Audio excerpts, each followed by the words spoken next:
শাহাবুদ্দিন চুপ্পু রাষ্ট্রপতি হিসেবে পদত্যাগ করলেন। তিনি এখন গুলশানে তার নতুন বাসভবনে কিভাবে সময় কাটাবেন গণমাধ্যমের সঙ্গে মোটামুটি বলেছেন। চিকিৎসাটা তার প্রায়োরিটি, সবকিছু। কিন্তু বেশ কিছু গণমাধ্যম, বিশেষ করে একটিকে তথ্যসূত্র ধরে অনেকেই বলছেন যে এক ধরনের সমঝোতার মাধ্যমেই আসলে তার এই সেফ এক্সিটটা হলো।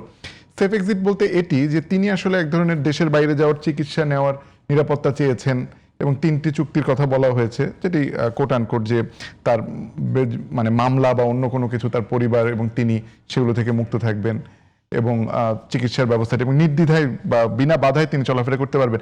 আমার প্রশ্নটা এইখানে যে শাহাবুদ্দিন চুপ্পু কি আসলে এই ধরনের নেগোসিয়েশনের পর্যায়ে আছেন কিনা? ধন্যবাদ জুয়েল আপনাকে। বঙ্গভবন থেকে উনি গেছেন এবং আমাদের কাছে মনে হচ্ছে যে হঠাৎ করে ঘটনাটা ঘটেছে, তাই না? বাস্তবে যেটা আমরা এখানে আমাদের কাছে যতক্ষণ পর্যন্ত তথ্য স্পষ্ট করে না থাকছে ততক্ষণ পর্যন্ত আমাদেরকে কিছু বিশ্লেষণ, কিছু পরিস্থিতির উপর নির্ভর করেই আমাদেরকে ধারণা করতে হচ্ছে।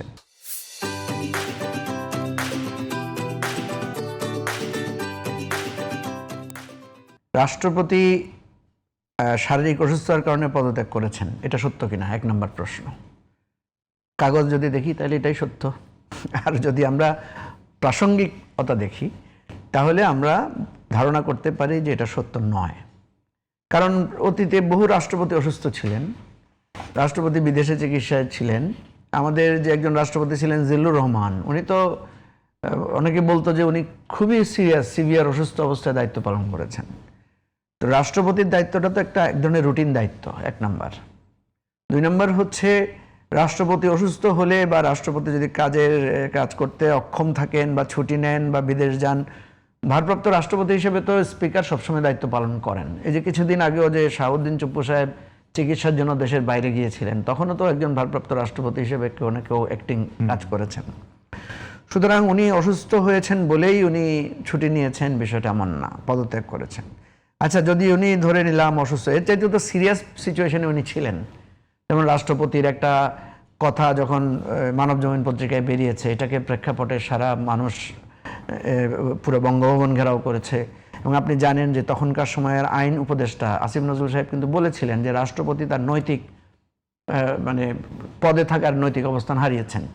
এবং সেটা পরে সরকারকে জিজ্ঞেস করা হয়েছিল যে জনাব আসিফ নজরুলের বক্তব্য কি, এটা কি সরকারের বক্তব্য? তখন প্রেস সেক্রেটারি বলেছিলেন হ্যাঁ, এটা সরকারের বক্তব্য। তাহলে সরকার যখন বলছে যে মানে রাষ্ট্রপতি নৈতিক মানে হারিয়েছেন, অর্থাৎ নৈতিকভাবে রাষ্ট্রপতি থাকার পদে থাকার যোগ্যতা হারিয়েছেন, তখনও তো উনি পদত্যাগ করেন নাই।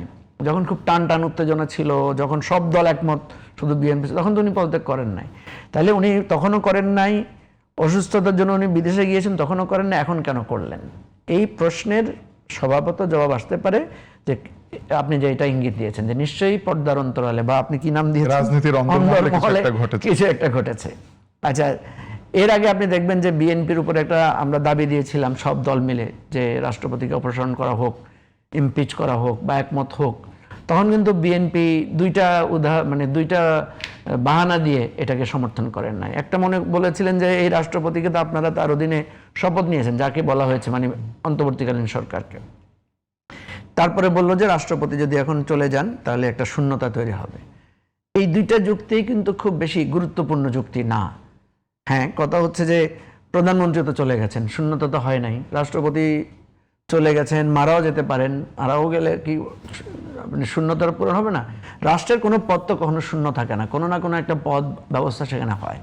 তো সেই জায়গা থেকে আমরা যে এই রাষ্ট্রপতিকে টেনে আনলাম এবং বিএনপি আরও যে কাজগুলো করলো, ধরেন এই রাষ্ট্রপতিকে দিয়ে সংসদে তাকে জুলাই অভ্যুত্থান নিয়ে শেখ হাসিনার বিরুদ্ধে তাকে দিয়ে বক্তব্য দেওয়ানো হলো, তারপরে তাকে দিয়ে বাংলাদেশ জিন্দাবাদ বলানো হলো, তিনি শেখ হাসিনাকে ফ্যাসিস্ট বললেন, শেখ হাসিনার বিরুদ্ধে গণ অভ্যুত্থানকে উনি স্বাগত জানালেন এবং গণ অভ্যুত্থানের শহীদদের জন্য তিনি দোয়া করলেন, শোক প্রকাশ করলেন।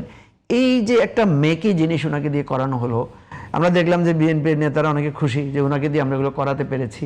আপনার মনে থাকার কথা, ইয়াজউদ্দিন আহমেদ সাহেব যখন ছিলেন, ইয়াজউদ্দিন আহমেদ তো বিএনপির মনোনীত রাষ্ট্রপতি, কিন্তু ওই আওয়ামী লীগও কিন্তু ইয়াজউদ্দিন আহমেদ সাহেবকে দিয়ে একই কাজ করিয়েছিলেন, করে ওনারাও বাহবা নিয়েছিলেন যে ইয়াজউদ্দিনের মুখ দিয়ে খালেদা জিয়াকে বা বিএনপিকে খারাপ কথা বলানো গেছে।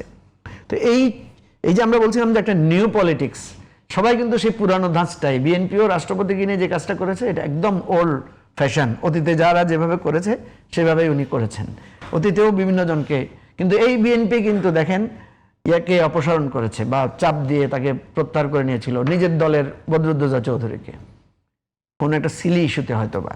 তো সুতরাং আপনার কথাই সঠিক, অন্দরমহলে কিছু না কিছু ব্যাপার হয়তো আছে, কিন্তু আমরা কার থেকে জানবো সেটা? যেমন আজকে আমি স্বরাষ্ট্রমন্ত্রীর বক্তব্য শুনলাম, না উনি একেবারেই না, এটা রাষ্ট্রপতি নিজে থেকেই পদত্যাগ করেছেন, রাষ্ট্রপতিও বলছেন না আমার উপর কোনো চাপ নাই।